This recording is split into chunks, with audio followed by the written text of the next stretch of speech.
How a Romance Novel Saved the Galaxy by Ariana de Raute. Chapter 3, Jaster! Jaster alternated between thinking of the book, as mentioning it by name might summon its legion of fans, as a blessing and a curse. It was a blessing because it got Mandalorians of all stripes, not just the true Mandalorians, embracing and even questioning their culture. It also led to Montrose, his second-in-command, blowing his top in the middle of one of the true Mandalorians' many heated debates on the book, and revealing his betrayal of them to Death Watch before he could stab Jaster in the back.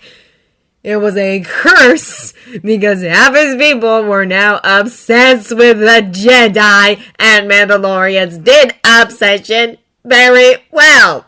Case in point, his son Jango! Jaster had been contemplating handing the title of Mandalore over to Jango since his son was desperate to run his own campaigns against Death Watch, and Jaster figured the only way Jango would get some experience at the politics of the position would be if he was thrust into it.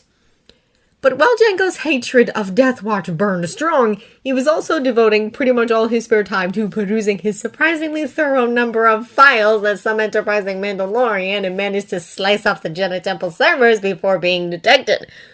Unlike most of the Mandalorians obsessed with the Jedi, who Jaster figured would be fine once they got it out of their systems one way or another, unless Jedi really were as good at sex as the book said and then Jaster was conked, Jango was never going to back down from what he wanted.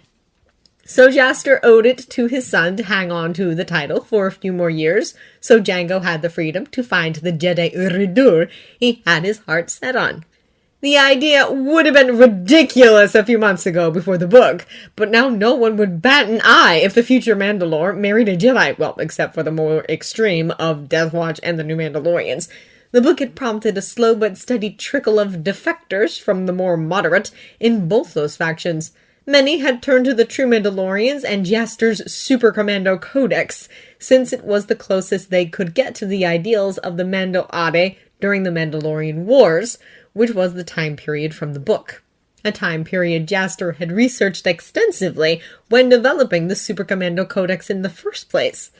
Jaster, a historian at heart, had already started researching precedents for Mandalorian Jedi.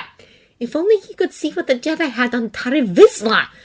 Arguments for marriage being allowed within the current Jedi Code, and a long letter to the author of the book about how their armor and technology levels were accurate to the Mandalorian Wars, but they really underestimated the role of the revanchists in favor of the romance.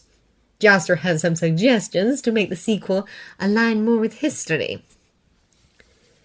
The deserts were dangerously cold at night, and they couldn't afford to light a fire.